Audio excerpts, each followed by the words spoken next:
gente, tudo bem? Mais um vídeo do Clube da Leitura no ar. No vídeo de hoje nós estamos aqui para realizar a leitura dos capítulos 12, 13, 14 e 15 do livro Um Sopro de Neves Cinzas.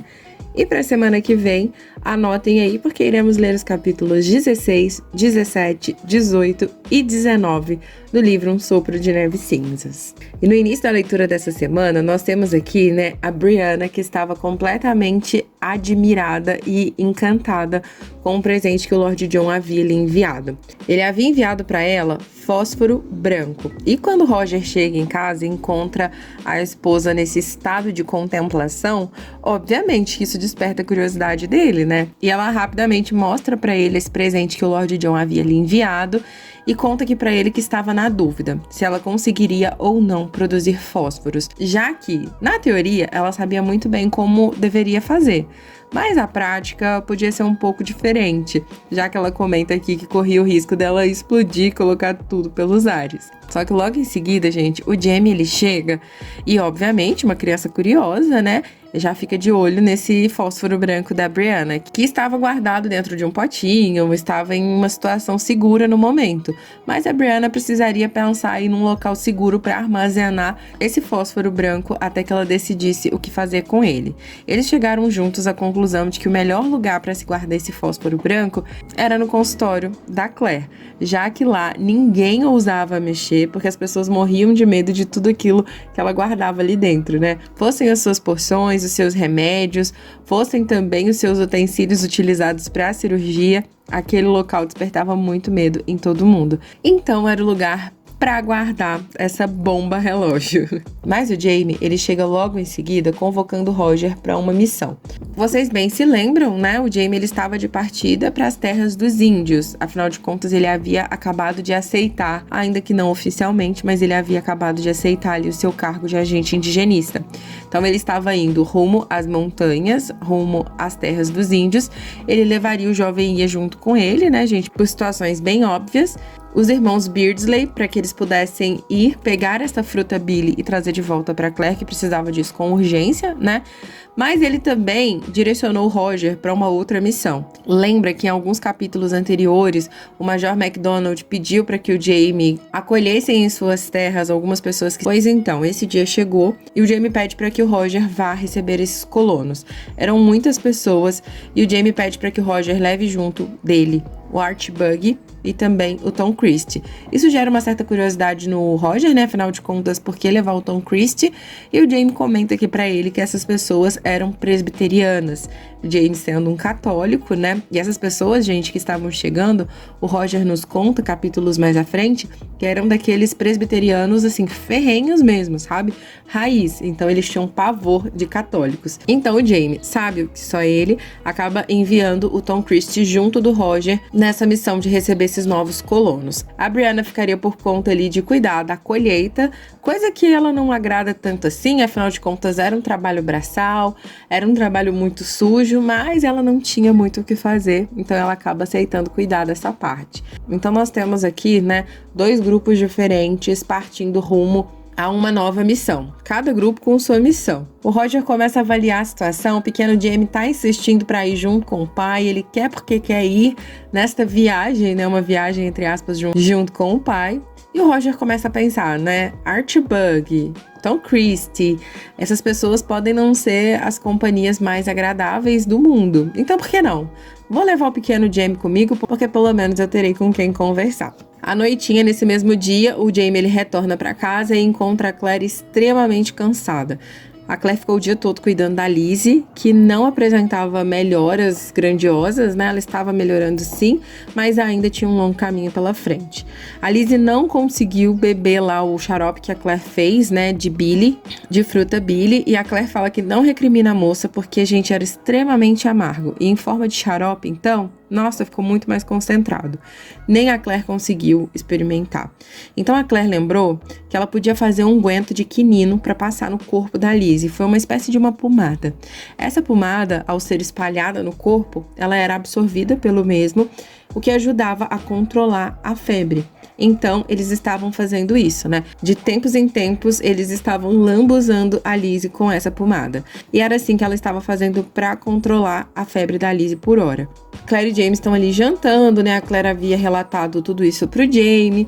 E o Jamie pergunta pra Claire, né? Ele tem uma dúvida aqui e ele pergunta pra Claire: Sassenach, quantas vezes eu já estive perto da morte? E essa pergunta do Jamie, né? Devido à leitura que nós fizemos na semana passada, onde eu relatei para vocês o encontro do Jamie com a vidente. A Claire começa a descrever aqui pro Jamie quais foram as vezes que ela lembrava onde ele já havia estado à beira da morte. E a Claire começa a se recordar desses momentos, né? A primeira vez, pelo que ela se lembra, foi quando ele foi prisioneiro do Blackjack lá em Wentworth, porque ele teve uma super febre depois, né? Depois em Culloden, foi quando ele teve aquela febre horrorosa que a Jenny ajudou o Jamie a se recuperar, né? Depois teve o tiro que a Ligor deu no Jamie, a mordida da cobra, e um pouquinho antes deles se conhecerem, a Claire relembra aqui que o Jamie já havia relatado pra ela que o Dougal havia tentado matá-lo com um machado, né? Deu uma machadada na cabeça dele, então totalizando 5 vezes. E a Claire ainda fala aqui com ele, né? Você me parece ser um homem muito difícil de matar, Jamie Fraser. Ainda bem, né, gente? Graças a Deus, né? E pelo que a gente pôde ver aqui diante dessas contas, né? No ponto aqui da história que estamos, né? Livro 6, o Jamie já gastou 5 vidas, restam apenas 4. Então ainda temos um pouquinho de chão, entre aspas, pela frente. No capítulo 14, gente, eu dei tanta risada, mas assim que vocês não imaginam, gente. Lembra que lá na 5ª temporada nós tivemos um episódio onde o Jamie é atacado, entre aspas, é assediado pelas nativas? Ai, gente, nós estamos aqui neste momento aqui dos livros. O Jamie, ele chega até a aldeia dos nativos e, assim como na série, ele conversa com o líder deles. Lembra que lá na série o líder deles pede para que o rei envie armas para eles? Então, o pedido aqui é o mesmo. Os nativos estão interessados nas armas para sua autoproteção. E assim como na série, o Jamie deixa claro que é algo muito complicado, que é algo muito difícil, que não está no alcance dele, mas ele promete tentar.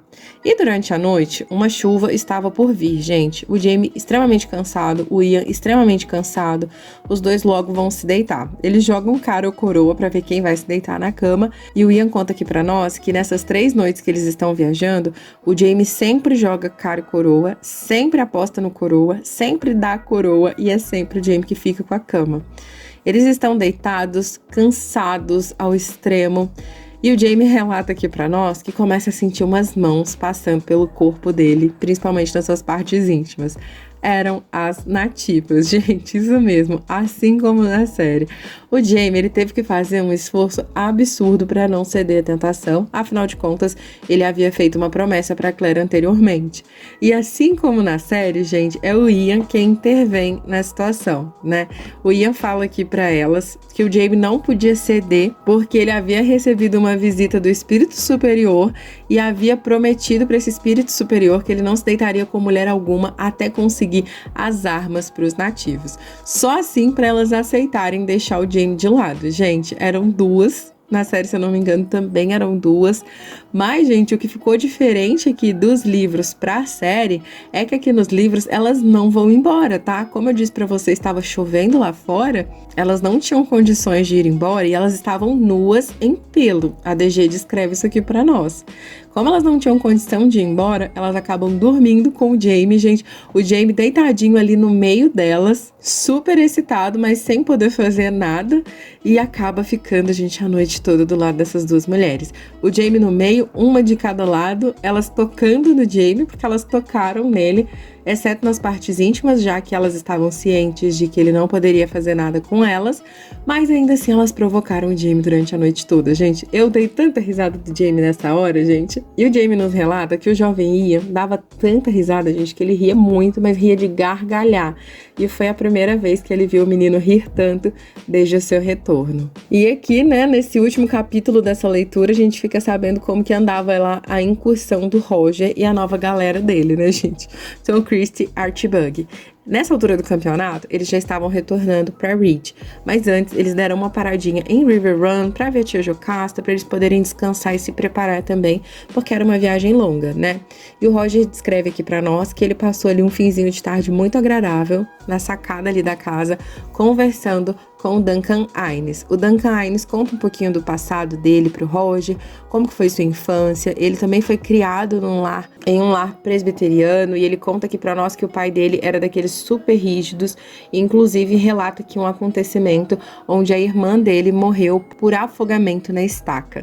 Lembra que lá na série, essa deveria ter sido a forma como Stephen Bonnet morreria? Então, a irmã do Duncan Hines também teve o mesmo destino quando ela tinha cerca de 18 anos de idade. O exército britânico deu a sentença de morte para ela desta forma por questões políticas. E o Roger presta muita atenção em todos esses relatos do Duncan Hines. Ele até se pergunta, né, quanto de uísque o Duncan Hines havia bebido para estar lhe contando tudo isso? Porque eles estavam tendo uma prosa, gente, como nós dizemos aqui em Minas, muito boa, tá? Eles estavam conversando muito.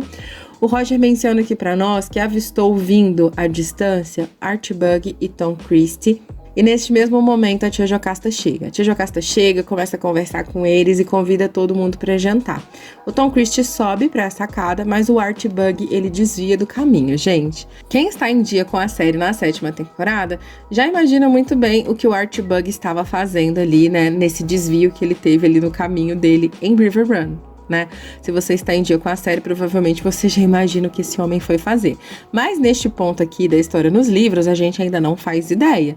Então, um pouquinho mais tarde, o Archibald ele retorna e se junta a todos ali na sacada, e o Roger vai atrás de cuidar do pequeno Jamie. Afinal de contas, ele estava junto com o Roger, estava se comportando super bem na medida do possível, e nessa altura do campeonato ele estava lá na cozinha jantando o seu pudim. Ele até fala que Brianna e Claire não poderiam saber disso, senão elas ficariam muito bravas com eles, porque elas tinham uma predileção, né, pelas carnes e pelos vegetais. Erradas elas não estão, nós sabemos muito bem disso, né? Só que o menino já estava cansado, gente. Ele brincou muito, passeou com a tia Jocasta nesse dia, então ele capotou. E a tia Jocasta estava amando receber o sobrinho pequenininho ali, né? Ela fez questão de passear com ele, de levá-lo até a cidade. Então o menino estava exausto. A Phaedra, ela se oferece para dar banho no menino e colocá-lo para dormir. O Roger aceita. E é o Roger quem leva o menino para os aposentos na parte de cima da casa para que a Phaedra pudesse cuidar do resto. Inclusive o Roger já até escreve aqui para nós que estava observando a Phaedra. Ela era uma mulher muito bonita, tinha um corpo muito bonito e estava se perguntando se ela não tinha intenções de casar. Ela era uma criada muito valiosa para a tia Jocasta e ele acreditava que a tia Jocasta não entregaria a menina de bandeja assim para um casamento. Mas depois dessas observações do Roger, a Phaedra conversa com ele, revelando um acontecimento que a deixou muito preocupada. Lembra que lá na série a senhora Bug chega para Claire e para Brianna e conta para elas que um homem alto, loiro, ficou admirando o pequeno Jamie no mercado da cidade?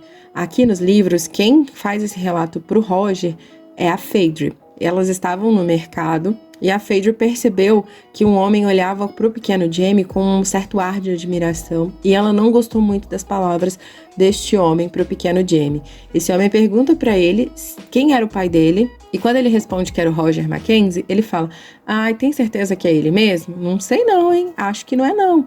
Ela fala que não gostou muito disso, tanto que ela nem conta pra tia Jocasta, porque ele não fez nada além disso que ela descreveu pro Roger. Mas as feições dele não agradaram tanto assim a Phaedra, o que ela achou relevante comentar com o Roger. Ainda bem que ela comenta, né, gente? Porque o Roger sabe muito bem quem é este homem alto e loiro que parou seu filho ali no mercado da cidade. Então o Roger fica possesso, pede pra Phaedra não desgrudar os olhos do Jamie. Ele vai descer, vai jantar e logo logo ele vai retornar e aí sim ela pode sair dos aposentos do menino. Ele tá super preocupado com o filho, ao mesmo tempo que ele tem muita vontade de largar tudo ali e ir atrás do Stephen Bonnet. Ele fica se perguntando: depois que eu encontrá-lo, o que eu vou fazer? Mas ele também tem compromissos, né? Afinal de contas, o Jamie, ele colocou essa responsabilidade desses colonos nas mãos do Roger, então ele precisava arcar com as suas responsabilidades. É o que ele decide fazer.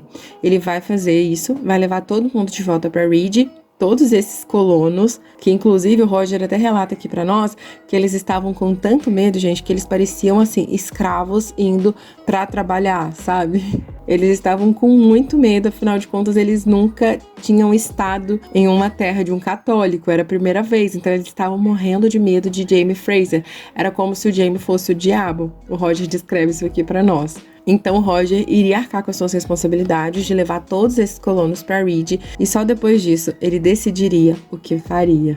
E aí, gente, o que vocês acharam da leitura da semana? Vocês gostaram? Comenta aqui pra mim. Se vocês chegaram até o final desse vídeo, chegaram aqui neste momento, comenta aqui pra mim, #Jaime Fraser, o diabo. Eu tenho feito essa brincadeirinha com vocês e eu tô amando saber quem está chegando até o final dos meus vídeos.